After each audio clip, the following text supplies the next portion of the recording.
Praise Lord. കർത്താവായ യേശുക്രിസ്തുവിന്റെ സമാധാനം.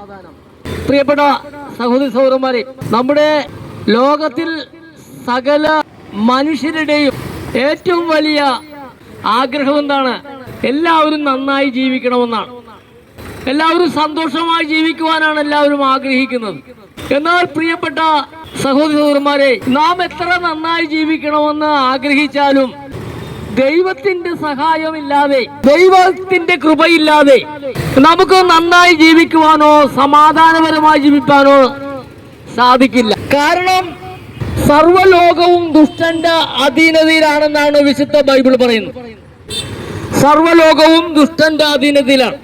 അപ്പൊ ഈ ഭൂമിയിൽ എത്രയോ നന്നായി ജീവിക്കണമെന്ന് ആഗ്രഹമുണ്ടെങ്കിലും പ്രിയപ്പെട്ടവരെ, നന്നായി ജീവിക്കുവാൻ സാധിക്കണമെന്നുണ്ടെങ്കിൽ നമുക്ക് ദൈവത്തോട് ഒന്ന് ചേർന്ന് വരേണ്ടത് അത്യാവശ്യമാണ്. കാരണം തെറ്റ് ചെയ്തില്ലെങ്കിലും അപവാദിയായ സാത്താൻ വെറുതെയും അപവാദം പറഞ്ഞുകൊണ്ടിരിക്കും. ആരെയെങ്കിലും വേദനിപ്പിക്കുന്നത് അവനൊരു രസകരമായിട്ട് തോന്നും. അപ്പോൾ വിശുദ്ധ പൗലോസ് അപ്പോസ്തലൻ എഴുതിയിരിക്കുന്നത് എങ്ങനെയാണ്? സാത്താന്റെ തന്ത്രങ്ങളെ അറിയാത്തവരല്ലല്ലോ. അപ്പൊ ഈ സാത്താന്റെ തന്ത്രങ്ങൾ അറിയണമെന്നുണ്ടെങ്കിൽ നമുക്ക് എങ്ങനെ സാധിക്കും? സാത്താന്റെ തന്ത്രങ്ങളെ വ്യക്തമായിട്ട് നമുക്ക് മനസ്സിലാക്കുവാൻ വിശുദ്ധ ബൈബിൾ വായിച്ചാൽ മനസ്സിലാവും. വിശുദ്ധ ബൈബിളിൽ വ്യക്തമായിട്ട് എഴുതിയിട്ടുണ്ട്.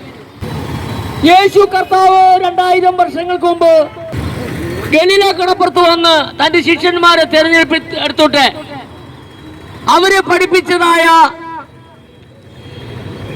വചന സത്യങ്ങൾ മത്തായി സുവിശേഷം, മർക്കോസ് സുവിശേഷം, ലൂക്കോസ് സുവിശേഷം, യോഹന്നാൻ സുവിശേഷം, ഈ 4 സുവിശേഷത്തിലും വ്യക്തമായി എഴുതി വെച്ചിട്ടുണ്ട്. അവിടെ അവരോട് പറഞ്ഞത്, നിങ്ങൾ തമ്മിൽ തമ്മിൽ സ്നേഹിക്കണം, നിന്നെപ്പോലെ തന്നെ നിന്റെ അയൽക്കാരെ സ്നേഹിക്കണം, 1 നാഴിക നടക്കാൻ പറഞ്ഞ 2 നാഴിക നടക്കണം, നിന്റെ പുതപ്പെ പിടിക്കുമ്പോൾ ഉടുപ്പും കൂടെ വിട്ടുകൊടുക്കണം, ഒരു ചെകിട്ടത്തിട്ട് അടിച്ചാൽ മറു ചെകിടും കാണിച്ചു കൊടുക്കണം. അതായത് വലത്തെ ചെകിട്ടത്തെ അടിച്ചാൽ ഇടത്തെ ചെകിടും കൂടെ കാണിച്ചു കൊടുക്കണമെന്നാണ് യേശു പറഞ്ഞത്. പ്രിയപ്പെട്ടവരെ, അങ്ങനെയാണെങ്കിൽ നമുക്ക് ആരുമായിട്ടും വിരോധമില്ലാതെ മുന്നോട്ട് പോകുവാൻ സാധിക്കും. അപ്പോൾ ആ നിലയിൽ നമ്മൾ ആകണമെന്നുണ്ടെങ്കിൽ യേശു പറഞ്ഞ വചനങ്ങൾ നാം ഒന്ന് ശ്രവിക്കേണ്ടത് ആവശ്യമാണ്.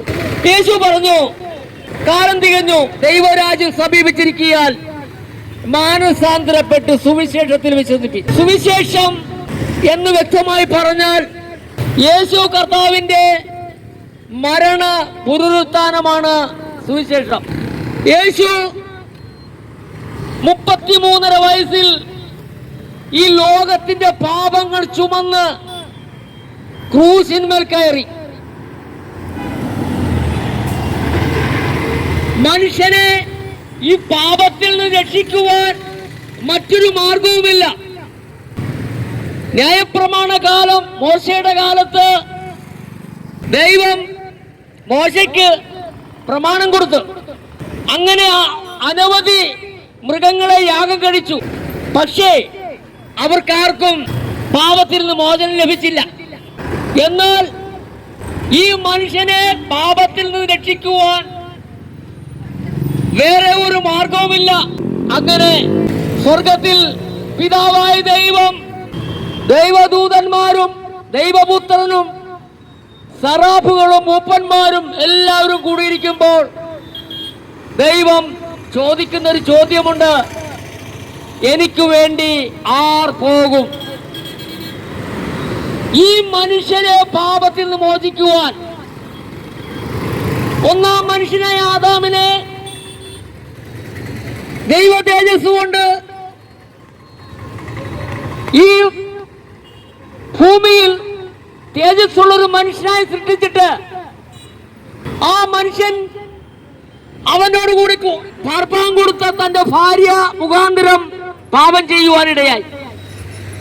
ഈ തോട്ടത്തിലുള്ള സകല വൃക്ഷത്തിന്റെ ഫലം നിങ്ങൾക്ക് ഭക്ഷിക്കാം, പക്ഷെ ഇതിന്റെ നടുവിൽ നിൽക്കുന്ന ജീവവൃക്ഷത്തിന്റെ ഫലം നിങ്ങൾ ഭക്ഷിക്കരുതെന്നാണ് അവർക്ക് കൽപ്പന കൊടുത്തത്.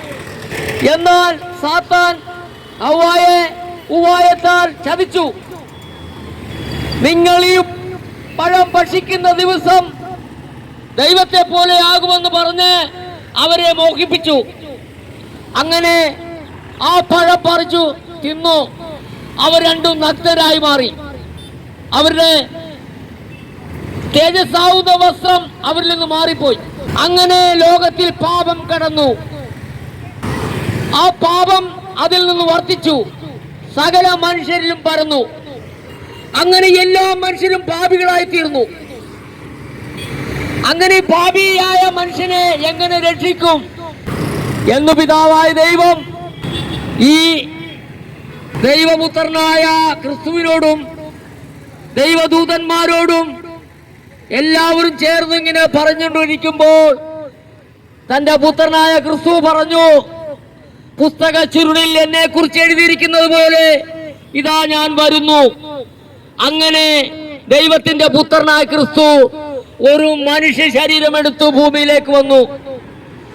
നമ്മുടെ എല്ലാവരുടെയും ആദാം മുതൽ ഈ ലോകത്തിലുള്ള സകല മനുഷ്യരുടെയും പാപത്തിന് പരിഹാരമായി തീർന്നു. കാൽവരി ക്രൂശിൽ യാഗമായി തീർന്നു. മൂന്നാണികളാൽ തറക്കപ്പെട്ട് അവസാന തുള്ളി രക്തവും നമുക്ക് വേണ്ടി ചൊരിഞ്ഞ് നമ്മുടെ പാപത്തിൽ നിന്ന് നമ്മളെ മോചിക്കുവാൻ വേണ്ടി ഇതാ ആ കർത്താവ് വീണ്ടും വരാറായി, വേഗം വരുന്നു. ആ വേഗം വരുന്ന കർത്താവ് തന്റെ ജനത്തെ രക്ഷിക്കുവാനായിട്ട് വരികയാണ്. വിശുദ്ധന്മാരെ ചേർക്കുവാൻ ഇതാ മേഘങ്ങളിൽ വരുവാനുള്ള സമയങ്ങൾ ഏറ്റവും അടുത്തുകൊണ്ടിരിക്കുന്നു. അതുകൊണ്ട് ഇന്ന് ഈ മനോരമ കവരയ്ക്ക് പ്രദേശത്തുള്ള എല്ലാ സഹോദരി സഹോദരന്മാരോടും ദൈവത്തിന്റെ സ്നേഹം ഇന്ന് ഈ ദേശത്തും അതും പ്രതിഫലിക്കുകയാണ്. ഇവിടെയുള്ള ദൈവത്തിന്റെ മക്കളെ രക്ഷിക്കുവാൻ പ്രിയപ്പെട്ടവരെ ഈ ദേശത്ത് അനേക ഭക്തന്മാരുണ്ട്. എന്നാൽ എത്ര ഭക്തന്മാരുണ്ടെങ്കിലും ഈ ഭക്തന്മാർ കർത്താവായ യേശുക്രിസ്തുവിന്റെ സുവിശേഷം കേട്ട് വിശ്വസിക്കണം. കാരണം മേഘത്തിൽ വരുവാൻ പോകുന്ന യേശു കർത്താവാണ്. യേശു കർത്താവ് വിശുദ്ധന്മാരെ ചേർക്കുവാൻ മേഘത്തിൽ വരുമ്പോൾ ഈ ചേർത്തലയുടെ ഈ പ്രദേശത്തുള്ള ഈ മനോരമ കവലയിലും ഈ പ്രദേശത്തുള്ള ഈ എന്റെ വാക്ക് ശ്രവിച്ചുകൊണ്ടിരിക്കുന്ന ദൈവജനമേ, നിങ്ങൾ ഇവിടുന്ന് പറന്നു പോകണം. നിങ്ങൾ ഇവിടുന്ന് രൂപാന്തരം പ്രാപിക്കണം. യേശു കർത്താവ് മേഘത്തിൽ വരുമ്പോൾ ഇവിടുന്ന് നാം പറന്ന് മേഘത്തിലെത്തണം. അവിടെ ചെല്ലുമ്പോൾ യേശു എങ്ങനെ ഇരിക്കുന്നു അതേപോലെ നാം വിവരിക്കുമെന്നാണ് 1 യോഹന്നാൻ 3-ാം അധ്യായം 1-ാം വാക്യം പറയുന്നത്. അവനെ താനിരിക്കുമ്പോൾ തന്നെ കാണുന്നതാകൊണ്ട് അവനോട് സദൃശന്മാരായി തീരും. യേശു കർത്താവ് എങ്ങനെ ഇരിക്കുന്നു അതേപോലെ നാമും രൂപാന്തരം പ്രാപിച്ച് ഈ ഭൂമിയിൽ നിന്ന് മാറ്റപ്പെടുവാനുള്ളവരാണ്. അതിന് കഴിഞ്ഞില്ല എങ്കിൽ നല്ല വില കൊടുക്കേണ്ടി വരും. കാരണം എബ്രായർ ലേഖനം 9-ാം അധ്യായം 27-ാമത്തെ വാക്യത്തിൽ എഴുതിയിരിക്കുന്നു, ഒരിക്കൽ മരിക്കലും പിന്നെ ന്യായവിധിയും സകല മനുഷ്യർക്കും നിയമിച്ചിരിക്കുന്നു. അപ്പോൾ കർത്താവിന്റെ വരവിൽ നാം ഇവിടുന്ന് രൂപാന്തരം പ്രാപിച്ച് പോകാൻ പറ്റിയില്ല എങ്കിൽ പിന്നെ അവസാനം ഒരു ന്യായവിധിയേ ഉള്ളു. ആ ന്യായവിധിയിൽ അകപ്പെടാതിരിക്കുവാനാണ് ഇന്ന് ഈ ചേർത്തല മനോരമ കവലയ്ക്ക് പ്രദേശം ദൈവത്തിന്റെ ആലോചന വിളിച്ചു പറയുവാൻ സ്വർഗത്തിലെ ദൈവം ഞങ്ങളെ സഹായിച്ചത്. ഈ ദേശത്തോടുള്ള ജനത്തോട് ദൈവം വളരെ അതിയായി സ്നേഹിക്കുന്നു. ഒരു വ്യക്തി പോലും നശിച്ചു പോകരുതെന്നാണ് ദൈവത്തിന്റെ ആഗ്രഹം. ആരും നശിച്ചു പോകാതെ എല്ലാവരും നിത്യജീവൻ പ്രാപിക്കണം. അതാണ് ദൈവത്തിന്റെ ഇഷ്ടം. തന്റെ ഏകജാതനായ പുത്രനിൽ വിശ്വസിക്കുന്ന ഏവനും നശിച്ചു പോകാതെ നിത്യജീവൻ പ്രാപിക്കേണ്ടതിന് ദൈവം അവനെ നൽകുവാൻ തക്കവണ്ണം നമ്മളെ സ്നേഹിച്ചു. നമ്മളെല്ലാം പാപികളാണ്. നമ്മളാരും നീതിമാന്മാരല്ല.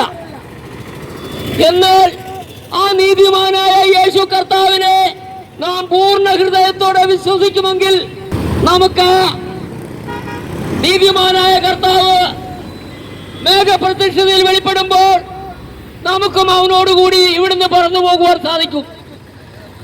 നാം ഈ ഭൂമിയിൽ എന്തെങ്കിലും രീതിയിൽ കഷ്ടമനുഭവിക്കുന്നവരാണെങ്കിൽ, പ്രയാസമുള്ളവരാണെങ്കിൽ, പ്രിയപ്പെട്ടവരെ, നമ്മുടെ പ്രയാസകാലം തീർന്നിരിക്കുന്നു. ഇനി നമുക്ക് വെച്ചിരിക്കുന്നത് ഒരു നിത്യ സന്തോഷമാണ്. ആ സന്തോഷത്തിലേക്ക് പ്രവേശിക്കുവാൻ ഇന്ന് ഈ മനോരമ കവരയ്ക്ക് പ്രദേശമുള്ള എല്ലാ മാന്യ ശ്രോതാക്കളെയും യേശു കർത്താവിന്റെ നാമത്തിൽ ഞാൻ സ്വാഗതം ചെയ്യുകയാണ്. പ്രിയപ്പെട്ടവരെ, ഒന്നും കൊടുക്കണ്ട, നമ്മുടെ ഹൃദയം മാത്രം കൊടുത്താൽ മതി.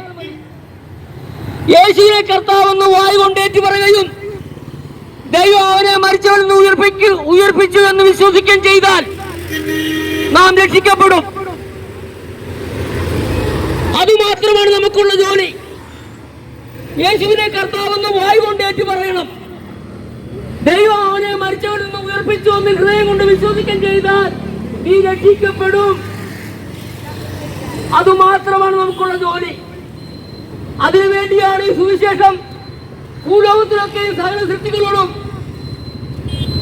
സുവിശേഷം പോയി അറിയിക്കുവാൻ തന്റെ അപ്പോസ്തലന്മാരെ കർത്താവ് തിരഞ്ഞെടുത്തത്. പ്രിയപ്പെട്ടവരെ, കാലം തികഞ്ഞു, ദൈവരാജ്യം സമീപിച്ചിരിക്കാൻ മാനസാന്തരപ്പെട്ട് സുവിശേഷത്തിൽ വിശ്വസിപ്പിൻ.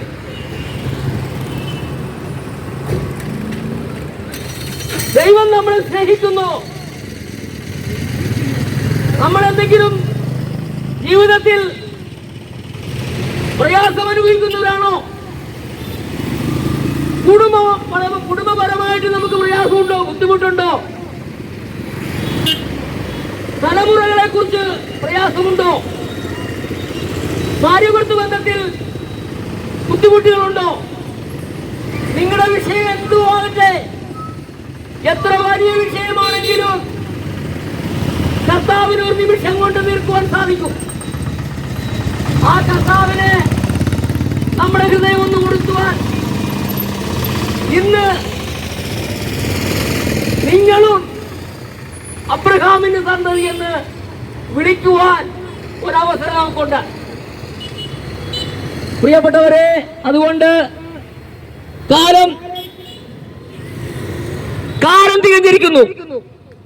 ഇനി നമ്മുടെ മുമ്പിൽ ഒരു ജീവിതമില്ല. ഇനി ഇങ്ങനെ പോകാമെന്ന് മാത്രമേ ഉള്ളൂ. ഇവിടെ ഈ ഭൂമിയിൽ ഒന്നും നടക്കുന്നില്ല, എല്ലാം തകിടം മറിഞ്ഞു കിടക്കുകയാണ്. ആരെങ്കിലും സ്വപ്നം കണ്ടിട്ടുണ്ടെങ്കിൽ ഒന്നും നടക്കുവാൻ പോകുന്നില്ല ഇവിടെ. കാരണം ഈ കാലത്തിന്റെ മാറ്റങ്ങളെല്ലാം, കാലാവസ്ഥ വ്യതിയാനങ്ങൾ മുഴുവനും തകിടം മറിഞ്ഞു കിടക്കുന്നു. ഒന്നുമില്ല, കടലിൽ ഒന്നുമില്ല, കരയിൽ ഒരു പണിയും നടക്കുന്നില്ല, ഒരു കായലിലും ഒന്നുമില്ല, എല്ലാം തകിടം മറിഞ്ഞു കിടക്കുന്നു. ഒരു വികസന പ്രവർത്തനവും ഇല്ല. ഇവിടെ വെറും ശൂന്യാവസ്ഥകളാണ്. ഇവിടെ വെറും ശൂന്യമായി കിടക്കുന്നു. അവിടുന്ന് മേടിച്ച് ഇവിടെ കൊടുക്കുന്നു, ഇവിടുന്ന് മേടിച്ച് അവിടെ കൊടുക്കുന്നു. കടഭാരങ്ങൾ കയറിക്കൊണ്ടിരിക്കുന്നു, ആത്മഹത്യ വർദ്ധിച്ചുകൊണ്ടിരിക്കുന്നു. പ്രിയപ്പെട്ടവരെ, ഇവിടെ ഒന്നും നടക്കുന്നില്ല. അതുകൊണ്ട് എന്നെ കേൾക്കുന്ന സ്നേഹിതന്മാരെ, കർത്താവായ യേശുക്രിസ്തുവിന്റെ രണ്ടാം വരവ് എത്രയും ആസന്നമായി. ഇനി നമുക്ക് പൂർണ്ണമായൊരു സന്തോഷം വെച്ചിരിക്കുന്നു. ആ സന്തോഷത്തിലേക്ക് പ്രവേശിക്കുവാൻ ഇതാ വാതിക്കൽ നിന്ന് മുട്ടുന്നു. യേശു കർത്താവ് വാതിക്കൽ നിന്ന് മുട്ടുകയാണ്. ആരെങ്കിലും എന്റെ വാക്ക് കേട്ട് വാതിൽ തുറന്നാൽ ഞാൻ അവനോടും അവൻ എന്നോടും കൂടി അത്താഴം കഴിക്കും. അതുകൊണ്ട് പ്രിയപ്പെട്ടവരെ, സമാധാനം നമുക്ക് ആവശ്യമാണ്. പക്ഷെ ഇനി സമാധാനം ഇവിടെ ഇല്ല. സമാധാനം എടുത്തു മാറ്റിക്കൊണ്ടിരിക്കുന്നു. ലോകം തകർന്ന് തരിപ്പണമായിക്കൊണ്ടിരിക്കുന്നു. അതുകൊണ്ട് നമുക്ക് വെച്ചിരിക്കുന്ന ഒരു നിത്യമായ ഒരു ഭവനമുണ്ട്. അത് സ്വർഗത്തിലാണ്. അവിടെ നമ്മളെ കൊണ്ടുപോകാനിട്ടിതാ കർത്താവിന്റെ വരവ് എത്രയും ആസന്നമായിരിക്കുന്നു. ആർക്കെങ്കിലും വിശ്വസിക്കാമെങ്കിൽ വിശ്വസിക്കുക. എത്രയും വേഗത്തിൽ നമുക്ക് പറന്നു പോകാം. അവിടെ നിത്യാനന്ദമാണ് നമുക്ക് വേണ്ടി വെച്ചിരിക്കുന്നത്. അതുകൊണ്ട് എന്നെ കേൾക്കുന്ന മാന്യ സഹോദരി സഹോദരന്മാരെ, മാതാപിതാക്കന്മാരെ, കുഞ്ഞുമക്കളെ, യൗവനക്കാരെ, ഇവിടെ പൈശാചികമായ അവസ്ഥയിലേക്കാണ് ഇതിൽ പോയിക്കൊണ്ടിരിക്കുന്നത്. മുഴുവനും പൈശാചികമാണ്. നമ്മളെ കയ്യിൽ നിന്ന് കാട്ടിക്കൂട്ടുന്ന കാര്യങ്ങളൊക്കെ നല്ലതാണെന്ന് നമുക്ക് തോന്നും. പക്ഷേ അവിടെ ഒന്നും എത്തിയില്ല. ദൈവരാജ്യത്തിലെത്താൻ പോകുന്നില്ല. അവിടെ എത്തണമെങ്കിൽ നമുക്ക് വേണ്ടി ചങ്കിലെ ചോര ഊറ്റിത്തന്ന യേശു കർത്താവ് ഒരുവനുണ്ട്. അവന് മാത്രമേ നമ്മളെ രക്ഷിക്കാൻ കഴിയുള്ളൂ. അതുകൊണ്ട് ആ പ്രാണപ്രിയനായ കർത്താവിന്റെ പരമത്രയും ആസന്നമായിരിക്കുകയാണ്. അവനെ വിശ്വസിക്കുക, എന്നാൽ നീയും നിന്റെ കുടുംബവും രക്ഷ പ്രാപിക്കുമെന്ന് പറഞ്ഞുകൊണ്ട് ഞാൻ ഇന്ന് ഈ ചേർത്തല ഈ പ്രദേശത്ത് നിന്ന് എന്റെ വാക്കുകൾ ഞാൻ സംഹരിക്കുകയാണ്. ഈ ശബ്ദപരിധിക്കുള്ളിൽ എന്നെ ശ്രവിച്ചുകൊണ്ടിരുന്ന എല്ലാ സഹോദരി സഹോദരന്മാർക്കും കർത്താവായ യേശു ക്രിസ്തുവിന്റെ സന്തോഷം പറഞ്ഞുകൊണ്ട് ഞാൻ നിർത്തുന്നു. ദൈവത്തെ